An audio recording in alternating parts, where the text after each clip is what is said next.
Hi guys, welcome to home style cooking channel.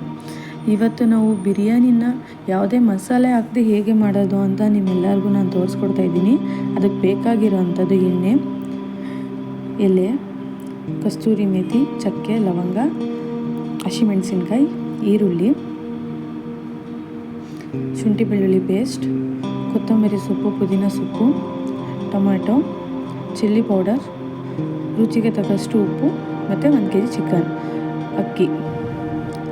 ಮೊದಲಿಗೆ ನಾನು ಒಂದು ಪಾತ್ರೆ ಬಿಸಿ ಆದ ತಕ್ಷಣ ಎಣ್ಣೆ ಹಾಕೋತಾ ಇದ್ದೀನಿ. ಅದಕ್ಕೆ ಆಲ್ ಸ್ಪೈಸಿ ಮಸಾಲ ಎಲ್ಲ ಹಾಕೋತಾ ಇದ್ದೀನಿ. ಈರುಳ್ಳಿ, ಹಸಿಮೆಣಸಿನ್ಕಾಯಿ ಇದಿಷ್ಟು ಹಾಕಿ ಚೆನ್ನಾಗಿ ಬಾಡಿಸ್ಕೊತಾ ಇದ್ದೀನಿ. ಇದು ಚೆನ್ನಾಗಿ ರೋಸ್ಟ್ ಆದಮೇಲೆ ಸ್ವಲ್ಪ ಶುಂಠಿ ಬೆಳ್ಳುಳ್ಳಿ ಪೇಸ್ಟ್ ಹಾಕೋತಾ ಇದ್ದೀನಿ. ಈ ಶುಂಠಿ ಬೆಳ್ಳುಳ್ಳಿ ಪೇಸ್ಟಲ್ಲಿರೋ ಹಸಿ ವಾಸನೆ ಎಲ್ಲ ಹೋಗಬೇಕು. ಚೆನ್ನಾಗಿ ಎಲ್ಲ ಹಸಿ ವಾಸನೆ ಹೋದರೆ ಟೇಸ್ಟ್ ಚೆನ್ನಾಗಿರುತ್ತೆ. ನೋಡಿ, ಹಸಿ ವಾಸನೆ ಹೋಗಿದೆ. ಈಗ ಇದಕ್ಕೆ ನಾನು ಕೊತ್ತಂಬರಿ ಸೊಪ್ಪು, ಪುದೀನ ಸೊಪ್ಪು ಹಾಕೋತಾ ಇದ್ದೀನಿ.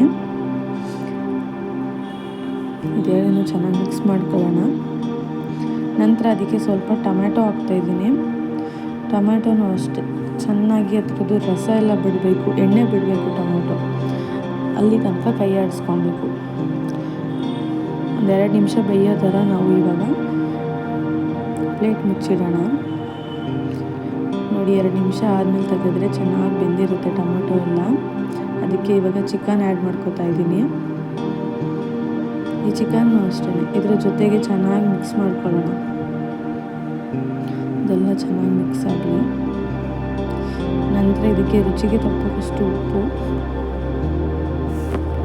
ಚಿಲ್ಲಿ ಪೌಡರ್ ಹಾಕೋತಾ ಇದ್ದೀನಿ.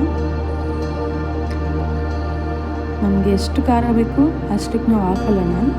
ನಾವು ತುಂಬ ಖಾರ ತಿಂತೀವಿ, ಸ್ವಲ್ಪ ಖಾರ ಚೆನ್ನಾಗಿ ತಿಂತೀವಿ, ಹಾಗಾಗಿ ನಾನು ಸ್ವಲ್ಪ ಜಾಸ್ತಿ ಚಿಲ್ಲಿ ಪೌಡರ್ ಹಾಕ್ಕೊಂಡಿದ್ದೀನಿ.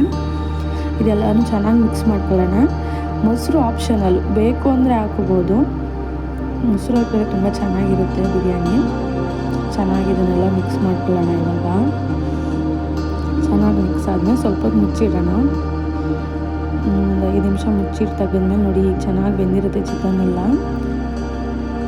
ಚೆನ್ನಾಗಿ ಇನ್ನೊಂದ್ಸಲ ಮಿಕ್ಸ್ ಮಾಡ್ಕೊಂಡು ಇದಕ್ಕೆ ನೀರು ಹಾಕೊಳ್ಳೋಣ. ನಾನಿಲ್ಲಿ 2 ಲೋಟ ಅಕ್ಕಿದು ಹಾಕೋತಾ ಇದ್ದೀನಿ. 2.5 ಲೋಟ ಆಗೋಷ್ಟು ನೀರು ತೊಗೋತಾ ಇದ್ದೀನಿ ನಾನು. ಇದು ಒಂದು ಕುದಿ ಬರಬೇಕು. ಕುದಿ ಬರೋ ತನಕ ಮುಚ್ಚಿಡೋಣ. ನೋಡಿ, ಕುದೀತಾ ಇದೆ. ಇವಾಗ 5 ನಿಮಿಷ ಕುದಿಸಿದ್ದೀನಿ. ಕುದ ನಂತರ ಚೆನ್ನಾಗಿಲ್ಲ. ಇವಾಗ ಅಕ್ಕಿ ಹಾಕ್ಕೊಳ್ಳೋಣ. ನಾನು 2 ಲೋಟ ಅಕ್ಕಿ ತೊಗೊಂಡಿದ್ದೀನಿ. ಅಕ್ಕಿ ಎಲ್ಲ ಚೆನ್ನಾಗಿ ಮಿಕ್ಸ್ ಮಾಡಿಬಿಟ್ಟು ಬಿಟ್ಟರೆ ನೋಡಿ, ಸ್ವಲ್ಪ ಬೆಂದಿರುತ್ತೆ. ಒಂದು 50% ಅಷ್ಟು ಬೆಂದಿರುತ್ತೆ. ಇವಾಗ ನೋಡಿ, ಚೆನ್ನಾಗಿ ಬೆಂದಿದೆ. ಇವಾಗ ಚೆನ್ನಾಗಿ ದಮ್ ಕಟ್ಟಿಡಬೇಕು. ಅದನ್ನು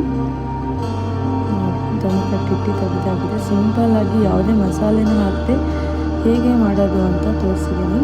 ತುಂಬಾ ರುಚಿಯಾಗಿರುತ್ತೆ.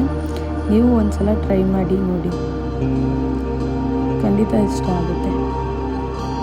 Thank you for watching guys.